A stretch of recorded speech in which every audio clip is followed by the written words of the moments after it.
आज का सेशन है आपका जो दूसरा बुक है स्नैपशॉट इंग्लिश कोर वाले बच्चों के लिए। तो स्नैपशॉट बुक में टोटल 4 आपकी चैप्टर्स हैं और इन चैप्टर से कम 8 से 10 सवाल आती है। और पहला हमारे जो चैप्टर है the summer of the beautiful white horse, इनके पूरी तरीके से सारे चैप्टर को, सारे क्वेश्चंस को हम लोग एक एक करते जाएंगे और क्वेश्चन के साथ आपका आंसर भी आएगा ताकि आपको समझने में आसानी है। चलिए क्वेश्चन के बारे में, पहला क्वेश्चन है who is the narrator in the story. इस स्टोरी का नरेटर कौन है? नरेटर यानी कौन कहानी को आपको वर्णना कर रहा है, यानी कहानी को कौन आपको बता रहा है।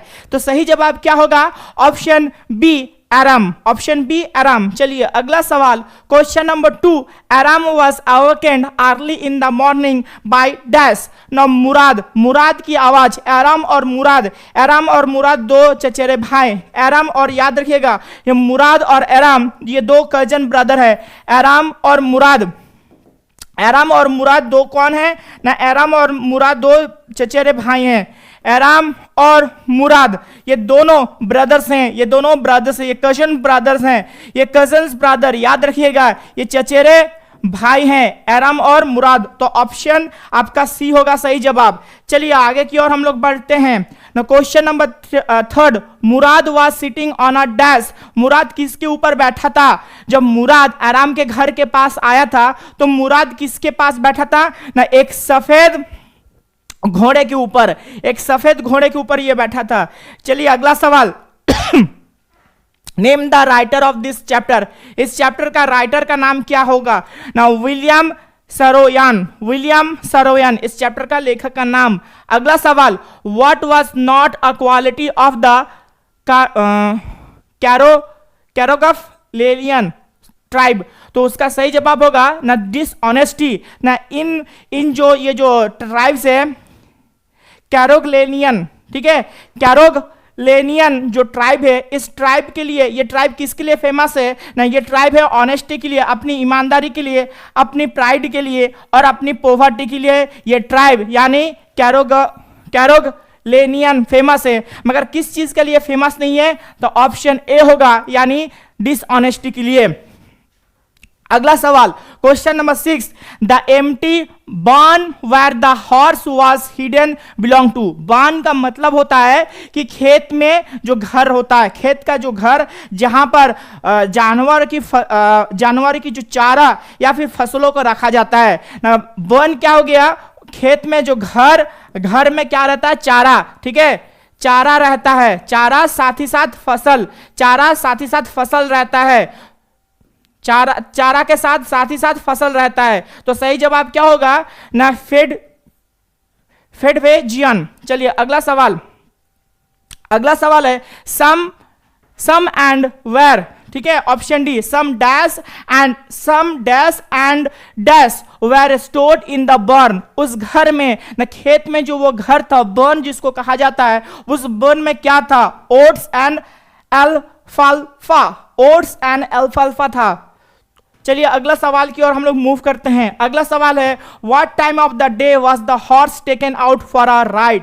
ना कौन सा समय होगा? सुबह का मॉर्निंग, ठीक है, सुबह होगा। मॉर्निंग के समय में ना दोनों बच्चे उस घोड़े के ऊपर सवारी करके निकले थे। अगला सवाल देख लेते हैं। अगला सवाल क्या है? What was the famous line used by the uncle Khusro when his horse was on fire। तो सही जवाब होगा option B, it is not harm pay to attention to it, ठीक है। जब अंकल खुसरो का हाउस ना, अंकल खुसरो का जो हॉर्स बोले थे, हाउस होगा। अंकल खुसरो का जब घर आग लग गया था, अंकल खुसरो का जो घर में जब आग लग गया था तो अंकल ने क्या बोले थे ना? It is no harm, pay no attention to it. चलिए अगले सवाल की ओर बढ़ते हैं। One afternoon uncle Khusro had gone to the narrator's house. एक शाम को अंकल खुसरो कहाँ गए थे? हमारे नरेटर के घर पर। Option C, coffee and cigarette. किसके लिए ना? कॉफी पीने के लिए और सिगरेट पीने के लिए। चलिए अगला सवाल है another visitor arrived at the same time, who was he. Uncle Khusro हमारे नरेटर के घर गए हैं, उसी वक्त एक दूसरा विजिटर उनके घर पर आया था, जॉन बायरो। अगला सवाल why was the visitor sad, ये जो विजिटर आया था ये सैड क्यों हुआ था, जॉन बायरो क्यों सैड लग रहा था, क्योंकि his surrey was useless, his horse was missing for a month, इसी का घोड़ा मिस हुआ था। ठीक है, चलिए अगला सवाल, which tribe did the Aram belong to, जो हमारे एराम है ये एराम किस से बिलोंग करता है, न गैरोग लेनियन। अगला सवाल क्वेश्चन नंबर 14, हु वाज मुराद के फादर का नाम क्या था, ना मुराद के फादर का नाम जोराब था, मुराद का फादर का नाम जोराब। अगला सवाल, who had the crazy streak in Aram's family, ना अराम्स के फैमिली में कौन एक प्रकार का मतलब पागल टाइप का इंसान था जिसको दुनियादारी में कोई फर्क नहीं पड़ता था, तो सही जवाब होगा खुसरो। अगला सवाल, ना अराम्स होल ट्राइब वाज, अराम का जो पूरा ट्राइब था वो किस प्रकार था, पोवर्टी स्ट्राइकन, यानी इसका पूरा ट्राइब, अराम के जो पूरे जो ट्राइब्स था यानी जिस जनजाति से ये बिलोंग करता था, ये पूरा जनजाति किस चीज के लिए फेमस था, ने गरीबी के लिए फेमस था। अगला सवाल, Aram's first memories had been that of dash, तो option B longing to ride a horse, ना आराम का पहला यादगार लम्हा क्या था, ना घोड़े के ऊपर सवारी करना।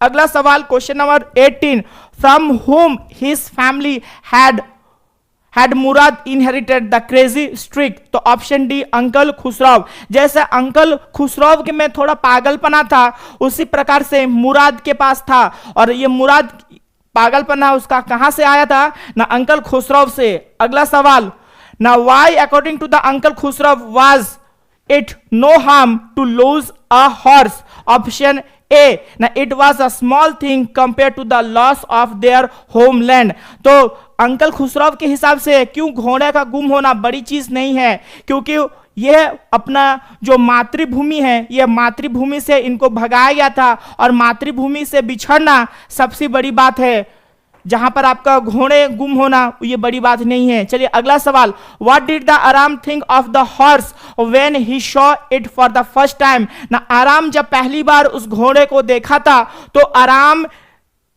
पहली बार उस घोड़े के बारे में क्या सोचा था, ऑप्शन ए मैग्निफिसेंट, ये क्या है मैग्निफिसेंट। अगला सवाल, who was the real owner of the beautiful white horse, ये जो सफेद घोड़ा था इस सफेद घोड़ा का असल का इसका मालिक कौन था, ना जॉन बायरो। अगला सवाल, Mourad had a way with dash, option D robin, horse और डॉग, ये सब मुराद के पास था, रोबिन, हॉर्स और डॉग, तो ऑप्शन डी होगा सब कुछ था। चलिए अगला सवाल, Mourad had been riding the horse without telling Aram for about dash, तो ऑप्शन सी, ना ए मंथ, एक महीने से मुराद उस घोड़े के ऊपर राइड कर रहा था, वो मुराद उस घोड़े को छुपा के रखा था, मुराद ने उस घोड़े को छुपा के रखा था और आराम को बिना बताए तकरीबन पिछला एक महीना से उस घोड़े की सवारी कर रहा था।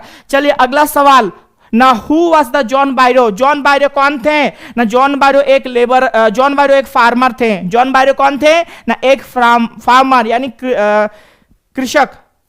अगला सवाल, हाउ डिड द मुराद वेक आराम up early in the morning, न किस प्रकार से मुराद ने आराम को सुबह जल्दी जल्दी उठाता है, option C by tapping on his window, उसकी जो खिड़की था उस खिड़की में नॉक करते हुए, टैपिंग करते हुए, खटखटाते हुए। अगला सवाल, which among this were the traits of the Garoghlanian tribe, option D all, न गैरोग लेनियन जो ट्राइब थी ये ट्राइब किसके लिए, किस चीज के लिए फेमस थी, ऑनेस्टी, राइटनेस और pride, option D uncle Khosrove son was, uncle Khosrove का लड़का का नाम क्या है, अराक, अंकल खुसरो का लड़का का नाम क्या था, अराक। अगला सवाल, Now where was the horse hidden after daily rides in the morning, वो जो मुराद था उस घोड़े के ऊपर बैठ जाता था और बैठने के पूरे दिन भर उस घोड़े की सवारी करता था और बाद में वो कहां पर उस घोड़े को छुपा के रखता था, ऑप्शन डी, ना इन the burn of A deserted wine yard, तो एक अंगूर की एक खेत था, ठीक है, अंगूर की एक खेत में जो बान बना था उस बान में छुपा के रखता था। चलिए अगला सवाल, ना to check if the horse belong to him John Byro dash, option C looked into the mouth of the horse. ना आराम और इस घोड़े को लेकर के मुराद और आराम दोनों मिलकर घोड़े की सवारी कर रहा था, और अचानक एक दिन जॉन बायरो जिस इस घोड़े का सचमुच का जो मालिक है, सुबह सुबह दो बच्चों को देखता है कि एक घोड़े के ऊपर सवारी करके जॉन बायरो के ऊपर लगता है शायद ये मेरा घोड़ा है, तो वो किस चीज और देखता है घोड़ा को, ना घोड़ा का मुंह के ऊपर देखता है कि कहीं ये घोड़ा उसका है कि नहीं। अगला सवाल, what change did the John Byro notice in the horse after it was return return to him, ना क्या चेंज पाता है जॉन बायरो, जो घोड़ा दोबारा उसके पास वापस आता है तो जॉन बायरो क्या पाता है, घोड़े में क्या चीज को उसको नजर आता है कि जी ये घोड़ा में पहले वो चीज नहीं था, जब ये वापस आया तो उस घोड़े में एक नए कैरेक्टरिस्टिक्स वो पैदा हुआ, तो ऑप्शन डी होगा, इट वाज स्ट्रांग, ये पहले से और ज्यादा शक्तिशाली हो चुका था। अगला सवाल, John Byro had learn to speak which language beside his mother tongue, जो जॉन बायरो था वो अपनी मातृभाषा को छोड़ करके और कौन सी भाषा में वो बोल पाता था, तो आर्मेनियन भाषा में ये बोल पाता था। अगला सवाल, question number 32, who had been famous for the honesty in the last 11th century, न तकरीबन 11 सेंचुरी से 11 शताब्दी से कौन फेमस थे अपनी ईमानदारी के लिए, न गैरोग लेनियन ट्राइब। अगला सवाल, Aram's tribe was known for the honesty. How did he justify Murad's action of riding a stolen horse? Aram की जो ट्राइब थी, आराम की जो जनजाति थी, आराम की जो ट्राइब्स, वो अपनी ईमानदारी के लिए फेमस था, अपनी ईमानदारी के लिए पूरे हर जगह में वो प्रसिद्ध था। मुराद अपनी ये जो घोड़ा जो चोरी किया था इसको वो किस तरह से वो जस्टिफाई कर रहा था, one can not call it stolen until it is sold, तो हमारे मुराद के हिसाब से कोई भी एक चीज को तब तक चोरी हुआ नहीं बोल सकता है जब तक ये उसको बाजार में बेचा है, तो अकॉर्डिंग टू मुराद ये वो चोरी नहीं किया है, कब तक न जब ये उसको बाजार में नहीं बेचता घोड़ा को।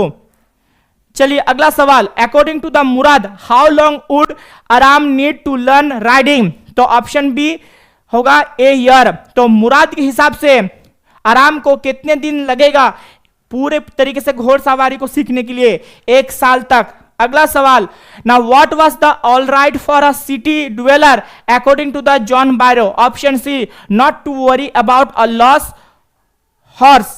अगला सवाल, ना who was an Assyrian but had learn to speak Armenian, वो कौन था जो एसेरियन थे मगर आर्मेनियन भाषा को अच्छी तरीके से बोल पाते थे, ना जॉन बायरो। अगला सवाल, why had the Assyrian Armenian learn to speak, ना एसेरियन जो अमेरियन थे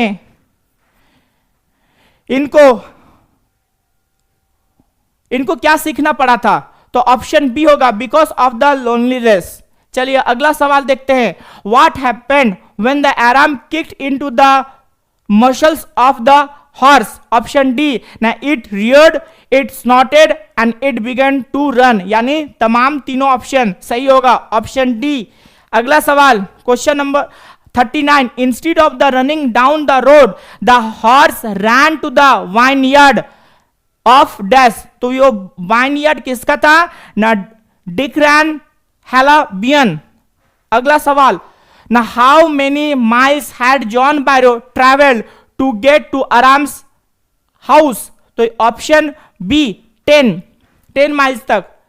अगला सवाल, you have legs shouted uncle Khosrove to him, option D होगा बायरो को, ना अंकल खुसरो ने चिल्ला के बोले कि तुम्हारा पैर है, तो ये किसको चिल्ला के बोले थे, ना जॉन बायरो को। अगला सवाल, ना my left leg pains me who complain, तो ऑप्शन सी जॉन बायरो। चलिए अगला सवाल देखते हैं, no member of the Garoghlanian family could be a dash, ना थीफ, ना गैरोगलेनियन परिवार कुछ भी हो सकता है मगर ये कभी चोर नहीं हो सकते हैं। चलिए अगला सवाल, why was the name of the horse ठीक है, sorry, what was the name of the horse, horse का नाम क्या था ना, वजीर।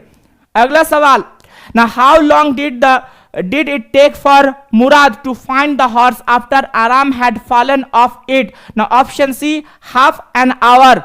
अगला सवाल की ओर हम लोग मूव करते हैं। If there were caught, Aram was coached to say that they had started riding dash. Option B, that very morning. अगर उनको ये लगता है कि अगर वो पकड़े जाते हैं तो आराम को ये पता था, आराम ये बात अपने दिमाग में डाल दिए थे, अगर जब भी घोड़े के ऊपर वो सवारी कर रहे हैं और लोग उनको पकड़ लेंगे तो वो लोग बोलेंगे कि आज से इसका सवारी कर रहे हैं, सुबह से सवारी कर रहे हैं। Question number 47, Murad had a way with dash. Option A होगा एनिमल्स। ऑप्शन क्या होगा, एनिमल्स। मुराद जानवरों से अच्छी खासी तरीके से दोस्ती करके बातचीत कर सकता था। Question number 48, when John Byro asked for the name of the horse to Murad, what did he answer? Option D, my heart. अगला सवाल question number 49, uncle Khusro was famous for his dash। ना bad temper, impatient, largest mustache। इन तीनों सवाल होगा, ये तीनों को option होगा, ऑप्शन डी सही जवाब होगा। आखिरी सवाल आज का कि at first it wanted to run wild, who is being talked about here? तो इसका सही जवाब होगा वजीर। चलिए ये इस चैप्टर का आखिरी सवाल था। अब हम लोग बढ़ते हैं अगले की ओर। जो अगले आपका जो आगे की ओर हम लोग अभी पढ़ने वाले हैं, ये बर्थ वाला चैप्टर को हम लोग जल्दी से कंप्लीट करेंगे। बर्थ का सारा क्वेश्चन आंसर को एक बार कर लेंगे, ठीक है, बर्थ का सारा क्वेश्चन आंसर एक बार जल्दी से हम लोग कर लेंगे और एक ही वीडियो में सारा कुछ हम लोग कंप्लीट कर लेंगे। एक ही वीडियो में सब कुछ हम लोग कंप्लीट करेंगे। चलिए आपका पहला सवाल आपका है, why is the lesson named birth? ये जो हमारी आज की जो लेसन है इसका बर्थ नाम क्यों है ना? Option C, because it is about the birth of a child, क्योंकि ये एक बच्चे के जन्म के बारे में कहानी है। चलिए अगला सवाल देखते हैं, what can you say about doctor Andrew after reading birth? Option B, he fulfilled his obligation as well as a doctor. चलिए अगला सवाल देखते हैं, but her hands were together, her lips moved without sound, who is her? तो ये option होगा सी, Mrs Morgan's mother. चलिए आगे की ओर हम लोग बढ़ते हैं। ड्यूरिंग द होल इंसिडेंट जो did not enter the house, why? Option D, because he was anxious. चलिए आगे की ओर हम लोग बढ़ते हैं। अगला है आपका कि how long did it take for Andrew's efforts to yield result? Option D, half an hour. चलिए आगे की ओर बढ़ते हैं। अगला है आपका question, now what did Andrew remember in the middle of the ongoing treatment? Option B, Morgan's families longing for a child. अगला सवाल, now what did the Andrew conclude from the witnesses of the child? Option B, that he suffered from a lack of oxygen. चलिए अगला सवाल की ओर बढ़ते हैं। What all things did Andrew use in the treatment? Option D, now all of the above. Hot and cold water, गर्म पानी का इस्तेमाल, ठंडी और गर्म पानी का इस्तेमाल किया था, बेसिन एंड टॉवल्स का इस्तेमाल किया था और ब्लैंकेट का इस्तेमाल किया था, यानी तीनों को ऑप्शन सही होगा। चलिए आगे की ओर बढ़ते हैं। Question number 9, do not fret mother, I will not run away, why did Andrew say this? Andrew ने ये क्यों बोला था? इसका ऑप्शन ए होगा, to reassure Mrs Morgan's mother.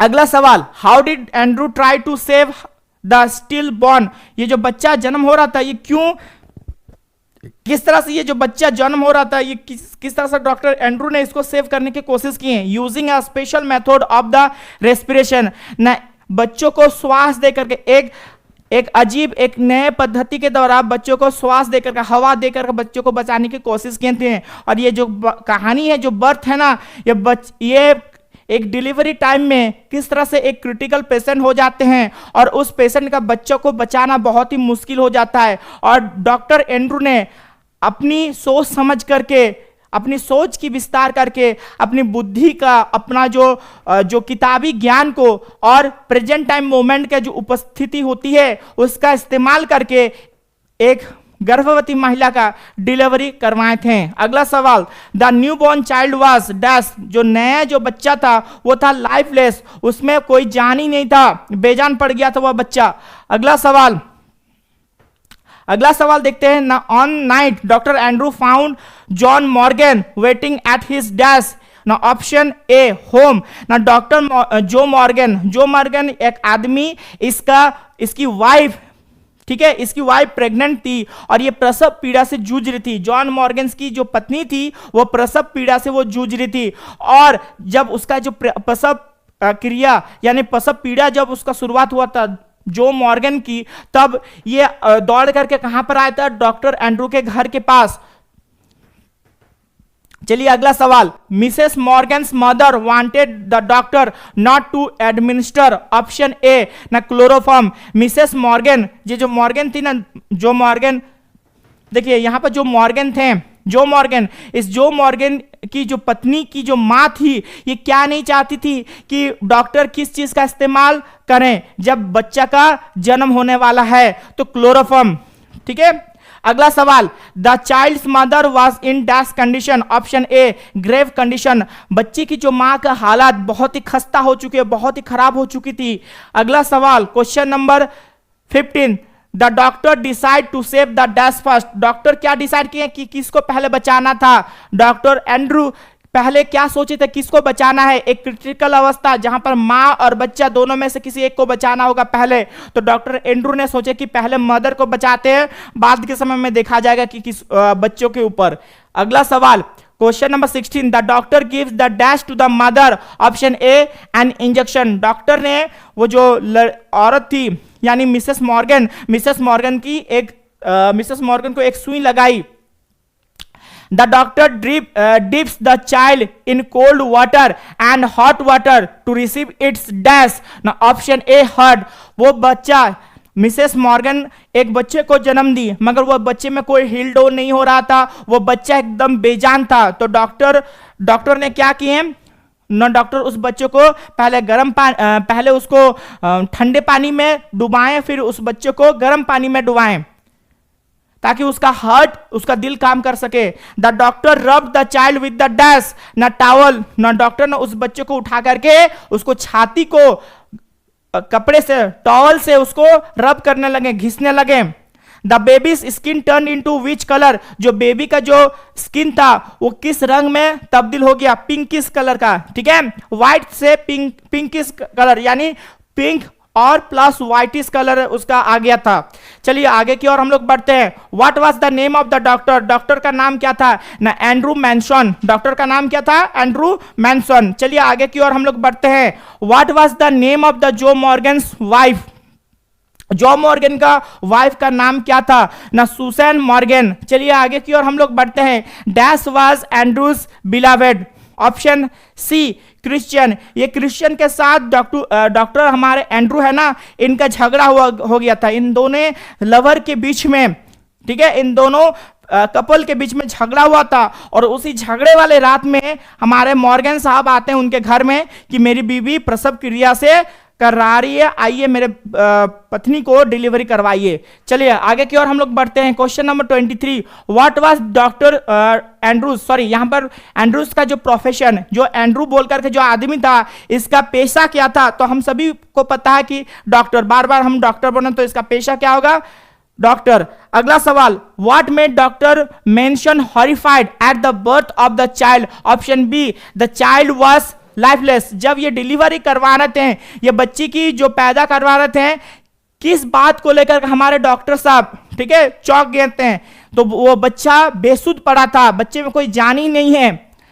अगला सवाल, Joe wife's was expecting a child after the marriage of dash year. ये जो मॉर्गन थे ना, ये जो मॉर्गन शादी के कितने बाद एक बच्चा को जन्म दे रही थी ना? तकरीबन 20 साल। और 20 साल के बाद एक शादी के 20 साल तक यानी अच्छा खासा उम्र बीत चुका था और इसीलिए डिलीवरी बहुत ज्यादा क्रिटिकल हो चुकी थी। चलिए आगे की ओर हम लोग बढ़ते हैं।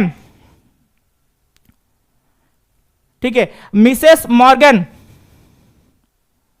चलिए आगे की ओर बढ़ते हैं कि Mrs Morgan was expecting her dash child, ये उनका पहला चाइल्ड था, ये उनका पहला चाइल्ड था, इसलिए वो चाहती थी ये बच्चा अच्छा से पैदा हो, दोनों ही लोग। चलिए आगे की ओर हम लोग बढ़ते हैं। सवाल है कि what message does the author of the Mother's Day try to convey? Option A, to appreciate wives और मदर्स फॉर देयर वर्क। ये जो हमारी कहानी है, जो मदर्स डे में हमारे ऑथर कौन सा मैसेज को, कौन सा संदेश को हमारे सब के बीच में देना चाहते हैं? तो ये कौन सा संदेश को देना चाहते हैं कि वाइफ्स या फिर मदर हमारे लिए काम करती है, जी तोड़ मेहनत करती है। चलिए आगे की ओर बढ़ते हैं। मिसेस फिट्जरल्ड, मिसेस जो फिट्जर थी, ठीक है, मिसेस फिट्जर थी, asked Mrs Pearson to be dash with her family. Option D, form. Mrs Fitzer क्या बताए, मिसेस फिट्जर मिसेस पियर्सन को क्या बताई थी कि तुम अपने परिवार के प्रति थोड़ा कठोर बनो, तुम अपने परिवार के लिए बहुत ज्यादा कठोर नहीं बनती हो, इसलिए परिवार के सारे तुम्हारे बच्चे या फिर तुम्हारे पति तुम्हारा फायदा उठाती है। Mrs Pearson family had been dash toward Mrs Pearson. Option D, unappreciated. Mrs Pearson का जो फैमिली था ना, वो मिसेस पियर्सन के प्रति अनएप्रिशिएटेड, यानी उसकी जो काम काज वो सराहना नहीं करती थी। चलिए अगला सवाल, question number 4। It is that the silly old bag from the next door Mrs Fitzer who said this. तो ऑप्शन डी होगा ना, सिरिल। अगला सवाल, what was the George mean when he says we are at 6s and 7s here? Option A, in a state of the confusion and disorder। एक ऐसा अवस्था में ये बोला था जो गुम हो चुका है, यानी उसके दिमाग काम करना बंद हो चुका है। अगला सवाल, question number 6। How does the author's describe George Pearson? हमारे जो ऑथर हैं जॉर्ज पियर्सन को किस तरह से वो डिस्क्राइब कर रहे हैं, यानी जॉर्ज पियर्सन को किस तरह से बता रहे हैं? Pompous, solemn, man in his 50s, या फिर option D, all of the above. तो आंसर होगा आपका D, all of the above. चलिए आगे की ओर हम लोग बढ़ते हैं। According to the Mrs Pearson, where had the Cyril been wasting his time and money? Cyril अपना समय कहां पर व्यतीत करती थी, किसके मिसेस पियर्सन के हिसाब से? ऑप्शन सी, यानी ए और बी सही जवाब होगा। रेसेस एंड आइस शो में ये पैसा बर्बाद करती थी सिरिल। चलिए आगे की ओर बढ़ते हैं। How does Mrs Pearson describe her family members? Mrs Pearson ने अपने परिवार को किस तरह से वो व्याख्या करते हैं अपना परिवार को? Thoughtless and selfish. ना इसका पूरा जो मिसेस पियर्सन का जो पूरा परिवार है, इसकी बेटी, इसका बेटा और इसका पति जो थॉटलेस है, कोई विचार विमर्श करता नहीं है और ये खुदगर्ज हैं, बहुत ज्यादा खुदगर्ज। सेल्फिश का मतलब होता है खुदगर्ज। चलिए आगे की ओर हम लोग बढ़ते हैं। What was George reaction when he saw his wife drinking stout during a daytime? ना जॉर्ज का रिएक्शन कैसा था, यानी जॉर्ज किस तरह से बिहेव किया जब ये पहली बार देखा कि अब इसके पति ड्रिंक कर रही है और साथ ही साथ बहुत जोर से चिल्ला के सुबह के समय ड्रिंक कर रही है और वह चिल्ला के बात कर रही है? Option A, he did not like it. इसको पसंद नहीं था, जॉर्ज को पसंद नहीं था कि उसकी बीवी सुबह सुबह पिए और चिल्ला करके बात करे। चलिए आगे की ओर बढ़ते हैं। Well she is suddenly all different, who said this and for हुम? ठीक है, देखो वो पूरी बदल चुकी है, वो अचानक बदल चुकी है। कौन बोले थे? तो ऑप्शन कौन बोले थे और किसके लिए बोले थे? ऑप्शन बी, डोरिस ने बोले थे अपनी मदर के लिए। चलिए आगे की ओर बढ़ते हैं। Mrs Pearson was dash about Mrs Fitzer plan? Option B, hesitated. Plan क्या था ना, ये फिट्जर जो था ना, ये विच थी, एक प्रकार की काला जादू तंत्र विद्या ये करती थी और अपनी सोल को कुछ दिनों के लिए मिसेस पियर्सन के सोल में एक्सचेंज कर रही थी, यानी अपनी आत्मा को पियर्सन के बॉडी में डालना और पियर्सन का आत्मा को अपनी बॉडी में डाल देना कुछ दिनों के लिए। Option B, hesitated. तो ये जो प्लान था फिट्जर का, तो पहले मिसेस पियर्सन ने इसमें सोच समझ रही थी, ठीक है, इसमें राजी नहीं थी, घबरा रही थी। चलिए आगे की ओर बढ़ते हैं। What does Mrs Pearson suggest for them to do that night? Mrs Pearson उनको क्या बताए थे कि उस रात क्या करना है? Option a family game for rummy, कि आओ इकट्ठा बैठ करके ताश की पत्ते खेलें। अगला सवाल, what are the changes that Mrs Pearson refer to the serial? तो कौन सा चेंजेस आए थे जब मिसेस पियर्सन सीरियल को रेफर करके बोल रहे थे? Option B changes in her daily routine, उनके पूरे दिन में, उनके पूरे डेली रूटीन में जो चेंजेस आई थी, बदलाव आई थी, इसके बारे में बोल रहे थे। Question number 14, where was the Doris headed for the night? ना डोरिस उस रात कहां पर जाकर के रुका था? ना she was going out with the Charlie Spencer के साथ वो उस दिन उस रात बाहर रुकी थी। चलिए अगला सवाल, now what is the first thing that the Doris does as soon as she enters the house? Option D asks her mother to iron her yellow silk. वो अपनी मां को बोली थी, डोरिस उस रात पहली बार जब घर में पहली बार वो घुसी, और घुसने के बाद वो अपनी मां को क्या बोली थी कि अपना जो सिल्क का जो कपड़ा है उसको आयरन कर दें। अगला सवाल, question number 16, what makes Doris astonished as soon as she enters the house? Option A the sight of her mother smoking, ना घर में उसकी मम्मी बैठ करके स्मोक कर रही थी। ये क्यों हो रहा था? सुबह सुबह ड्रिंक करना, सुबह सुबह स्मोक करना, क्योंकि दोनों का आत्मा चेंज हो चुकी थी। अगला सवाल, question number 17, how would you describe Mrs Pearson? Mrs Pearson के बारे में आप किस तरह से व्याख्या करोगे? ना डोमिनेटिंग और option D dominating and considerate. चलिए अगला सवाल, question number 18, in what endeavour does the Mrs Fitzgerald help Mrs Pearson? Option B to make her family treat her well. अगला सवाल, why was Doris red eyed? Doris का आंख लाल क्यों हुआ था? ना option C because of crying, रोने के कारण। चलिए आगे की ओर हम लोग बढ़ते हैं। Buck teeth and half witted, who has been described here? तो ऑप्शन सी चार्ली स्पेंस। अगला सवाल देखते हैं, Mrs Fitzgerald is a dash of Mrs Pearson? Option B neighbour, दोनों एक दूसरे के नेबर थे। अगला सवाल, how does the author describe Mrs Fitzgerald? Mrs Fitzgerald को किस तरह से यहां पर दिखा गया है? ऑथर मिसेस फिट्जजेराल्ड को किस तरह से व्याख्या कर रहे हैं? ऑप्शन डी, ना ऑप्शन डी होगा आपका सिनिस्टर लुकिंग और साथ ही साथ शॉर्ट टेम्पर्ड पर्सन की तरह से। चलिए आगे की ओर बढ़ते हैं। Question number 23, what does the play Mother's Day talk about? ये जो प्ले है, ये जो नाटक है मदर्स डे, किस बारे में बताता है? ना option A status of the mother in the family, ना परिवार में मदर की जो क्या भूमिका होता है, क्या ओहदा है, इसके बारे में बताता है। चलिए आगे की ओर हम लोग बढ़ते हैं। Does the attitude of the Mrs Pearson family change towards हर? तो ऑप्शन बी यस, अंत में मिसेस पियर्सन की जो पूरा फैमिली है उसके प्रति रवैया चेंज हो जाता है। अगला सवाल, now when do Mrs. Pearson and Mrs. Fitzgerald get back to their original selves? Now option C, when the situation goes out hand.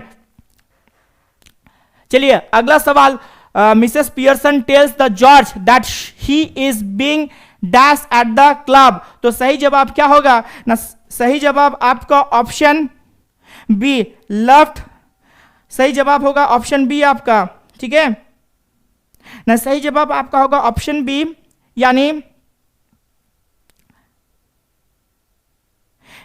Option B यानी लेफ्ट अपॉन, एंड ऑप्शन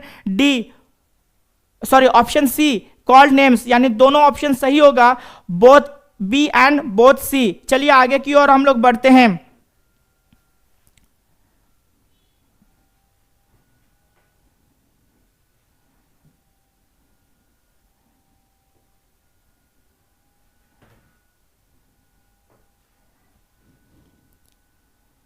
जो अगला चैप्टर है वो अगला चैप्टर द एड्रेस की ओर, ये आज के आखिरी सवाल है द एड्रेस के ऊपर हम लोग बढ़ते हैं। चलिए आपका एड्रेस का पहला सवाल, द एड्रेस का पहला सवाल है कि द स्टोरी इज रिटन, ये स्टोरी किसके द्वारा लिखी गई है ना ऑप्शन सी मार्गा मिनको, ये स्टोरी किसके द्वारा लिखी गई, द एड्रेस किसके द्वारा लिखी गई है ना मार्गा मिनको के द्वारा।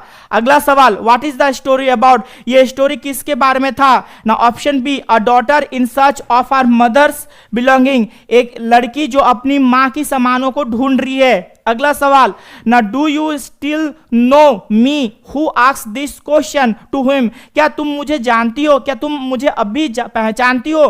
तो ये सवाल किसने पूछी थी और किससे पूछी थी ना option D narrator to the Mrs Dorling, ना नैरेटर ने मिसेस डोरलिंग से यह सवाल पूछी थी। चलिए अगला सवाल है her face gave no sign of recognition who is her, तो उसकी जो चेहरा थी इस चेहरे में किसी भी प्रकार की पहचान का कोई चिन्ह नहीं था। कौन यहां पर है, यह हार कौन है, किसकी चेहरा के बारे में बात किया जा रहा है, तो ऑप्शन ए मिसेस डॉर्लिंग के बारे में बात किया जा रहा है। Question number 5, now which character is the narrator of the story, ये जो कहानी में, इस कहानी में जो नैरेटर है, इस कहानी का जो नैरेटर, इसका कैरेक्टर कौन सा है, ऑप्शन ए मिसेस डॉटर, ठीक है। चलिए ऑप्शन ए होगा। What attire was Mrs. Dorling when she opened the door, तो ऑप्शन बी होगा ग्रीन निटेड गार्डियन। अगला सवाल, ना द अटायर बिलोंगेड टू कौन, मिसेस एस के बारे में, खाली यहां पर मिसेस एस बोल के रखा गया है और कुछ नहीं बोल के गया, तो मिसेस एस के बारे में है। अगला सवाल, how did Dorling treat the narrator when the narrator visited her, तो जैसे नैरेटर की घर में मिसेस डोरलिंग उसके घर पर गई थी, तो डोरलिंग किस तरह से रिएक्ट की थी जब नैरेटर उनके घर के सामने आई थी, पहली बार उनके घर आई थी। कोल्ड एंड इनहॉस्पिटेबल, यानी बहुत ही ठंडे तरीके से उनका स्वागत की थी, ऐसा बढ़िया से उनका स्वागत नहीं किए थे। कोई हमारे घर में कोई मेहमान आता है या फिर कोई अनजान व्यक्ति आता है तो हम लोग ढंग से उससे बात करते हैं, तो मिसेस डोरलिंग इस प्रकार की किसी भी प्रकार से बात नहीं की थी। चलिए अगला सवाल, I thought that no one had come back, why does Mrs Dorling say this, ना मुझे लगा था कि कोई वापस नहीं आएगा। मिसेस डोरलिंग ने ये जवाब क्यों बोले थे, ये वाक्य वो क्यों बोले थे ना option B because she thought everyone in the narrator's family was dead, क्योंकि मिसेस डॉर्लिंग को लगता है कि उनके परिवार में सारे जो लोग हैं वो मारे गए थे। चलिए अगला सवाल, what was the address that the narrator's mother asked her to remember, हमारे जो नैरेटर की जो मम्मी थी ये नैरेटर को कौन सा एड्रेस को याद करने के लिए बोली थी, number 46 Marconi street, option C. चलिए आगे की ओर हम लोग बढ़ते हैं। Mrs Dorling was dash of Mrs S, तो option D an old acquaintance. अगला सवाल, my mother was surprise I should have notice so quickly, what had the narrator notice, option A something or the other about the rooms had change.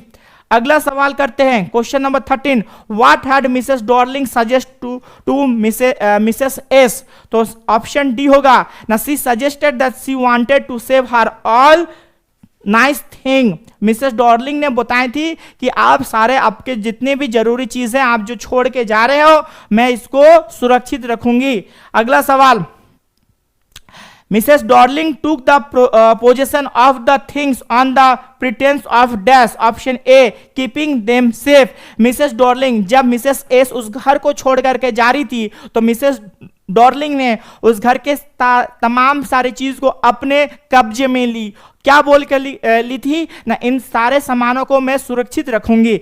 चलिए अगला सवाल देखते हैं, question number 15, how does the narrator describe Mrs. Dorling when she saw her first time during the war, option A a woman with a board bag। चलिए अगला सवाल देखते हैं, what did the Mrs. Dorling wear when the narrator saw her the first time, option B a long coat and a straw hat, एक बड़ा सा coat और straw hat sir में था। अगला सवाल, why did the narrator wait for such a long time before visiting the address? Option C, because she was afraid for being confronted with her mother's belonging, क्योंकि वो इस चीज से डर रही थी कि उनकी मदर की जो सामान है, साजो सामान है, इसका सामना वो कैसे करें। चलिए आगे की ओर बढ़ते हैं। Why had the narrator visited Mrs Dorling? Mrs Dorling के घर हमारे नरेटर क्यों गए थे? Option B, because Mrs Dorling had the belongings of the narrator's mother, क्योंकि मिसेस डॉर्लिंग के पास हमारी जो नरेटर थी, ये नरेटर का सारा सामान, नरेटर माँ की सारे सामान मिसेस डॉर्लिंग के पास था। चलिए अगला सवाल देखते हैं। How many times the narrator visit Mrs Dorling house? तो ऑप्शन सी होगा 2 टाइम्स। चलिए आगे की ओर बढ़ते हैं। When the narrators went to Mrs Dorling's house the second time, Who opened the door? Option C होगा मिसेस डॉर्लिंग की जो बेटी थी, ये बेटी ने दरवाजा को खोली थी। चलिए आगे की ओर बढ़ते हैं। How old was Mrs Darling daughter? Mrs Darling की जो लड़की थी, इसका उम्र कितना था? तो ऑप्शन सी 15 साल। चलिए आगे की ओर बढ़ते हैं। How did the narrator know that she was at the right address? Option B, ना seeing Mrs Dorling wear her mother's green cardigan. Mrs Dorling हमारी नरेटर की माँ की जो ग्रीन कलर का जो गार्डियन था, उसी को वो पहनी थी। चलिए आगे की ओर बढ़ते हैं। Unlike Mrs Darling her daughter was dash toward the narrator. Option D, hospitable. ये बहुत ही अच्छी तरीके से मिसेस डॉर्लिंग जब पहली बार हमारे नरेटर मिसेस डॉर्लिंग के घर पर गई थी तो धुतकार के भगा दी थी मिसेस डॉर्लिंग ने, मगर दोबारा हमारी नरेटर जब उनके घर गई तो उनकी बेटी ने सेकेंड टाइम दरवाजा खोला और बहुत ही प्यार से उनको घर में स्वागत किए थे। चलिए आगे की ओर बढ़ते हैं। Now what was the first thing the narrator saw that the belong to her mother when she entered the house? Option B, an old fashioned Hanukkah candle holder. ना हनुका होता है, जो ज्यूस होते हैं उनका ये जो फेस्टिवल्स होता है, तो फेस्टिवल में सेलिब्रेट करने का एक कैंडल का स्टैंड होता है, जिसको हम लोग हनुका कैंडल होल्डर बोलते हैं। चलिए अगला सवाल। I was in a room I knew and did not know what does the author mean by this? इस हिसाब से नरेटर हमारे क्या बोलना चाहते हैं? Option B, she saw familiar things in an unfamiliar surrounding. वो सारे चीजों को देखे थे, जो उनके बिलोंगिंग सारे जो सामान था, मगर उन तमाम चीजों को देख रहे हैं एक अजीब सी अवस्था पर। अगला सवाल। Why did the narrator and her mother live their house? क्यों नरेटर और उनकी माँ को उस घर को छोड़ करके जाना था? क्यों वो लोग उस घर को छोड़ के गए थे? बिकॉज ऑफ वॉर, लड़ाई के कारण। अगला सवाल। How does the author describe the living room? हमारे ऑथर ने लिविंग रूम को किस प्रकार से डिस्क्राइब किए थे? तो ऑप्शन डी, यानी वेल डेकोरेटेड और स्ट्रेंज एटमोस्फियर और मगी स्मेल। अगला सवाल। The narrator remember that the table cloth had dash. Option A, a burn mark, यानी जो टेबल क्लॉथ था उसमें एक जलने का निशान था। अगला सवाल। Mrs Darling daughter had a dash just like her. Option D, ना बोर्ड बैक। अगला सवाल। ना in what condition did the narrator find the living room? यानी ऑप्शन डी होगा हैप्पीजर्ड। ऑप्शन डी होगा हैप्पीजर्ड। चलिए आगे की ओर हम लोग बढ़ते हैं। What did the girl take out from the box? उस बॉक्स से वो लड़की क्या निकाली थी? ना ऑप्शन आपका बी, ऑप्शन बी, स्पून्स निकाली थी। चलिए आगे की ओर हम लोग बढ़ते हैं।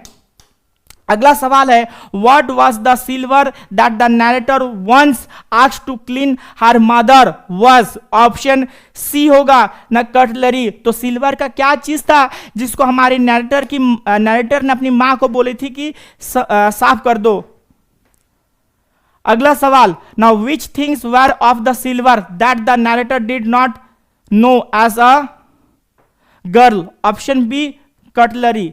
अगला सवाल को देखते हैं ना। How did the narrator feel when she entered the living room? Option A, horrified. अगला सवाल। ना according to the author when do we notice the things in the house? तो ऑप्शन सी होगा कि when they are out of site. अगला को देखते हैं। But now I did not want to remember it any more. What is that the narrator does not want to remember? Option B, the address. अगला सवाल की ओर हम लोग बढ़ते हैं। where does the narrator not want to go back? Option C, the address, उस पते पर। अगला सवाल, at the end what does the narrator decide? Narrator ने क्या डिसाइड किए हैं? टू फॉरगेट द एड्रेस, उस पता को भूल जाएंगे। चलिए अगला सवाल देखते हैं। According to the narrator why did the object lose their value? Option B, because she saw them in different surroundings, क्योंकि वो सारे चीजों को एक अलग माहौल पर देखे थे। अगला सवाल, the narrator had come to the address that dash the war, after the war, लड़ाई खत्म होने के बाद। अगला सवाल, after reading the address how would you describe Mrs Dorling? इस पूरे कहानी को, ये जो एड्रेस है, ये पूरे कहानी को जब आप पढ़ लोगे तो अंत मिसेस डॉर्लिंग को किस तरह से आप वर्णना करोगे? मेटेरियलिस्टिक, ऐसा एक औरत जो बहुत ज्यादा चीजों को लेकर के जुड़ी हुई है, ठीक है। उसके बाद अपॉर्चुनिटीज, अवसरवादी महिला, और सेल्फिश महिला है। ये कौन है? सेल्फिश यानी खुदगर्ज महिला है। तो option D, all of this. चलिए आगे की ओर बढ़ते हैं। What message does the address talk about? किस संदेश को ये जो कहानी है द एड्रेस ये बताता है? Option B, human predicament of the war. अगला सवाल, ना who is the protagonist of the address? इस कहानी का मेन कैरेक्टर कौन है? Option D, Mrs S daughter. अगला सवाल और आज का सेशन का अंत का सवाल है, what does the very first thing out of our mother's belonging that the narrator could recognise? Option B होगा न ग्रीन निटेड कार्डियन। ठीक है, यहां तक के लिए आज के लिए इतना ही।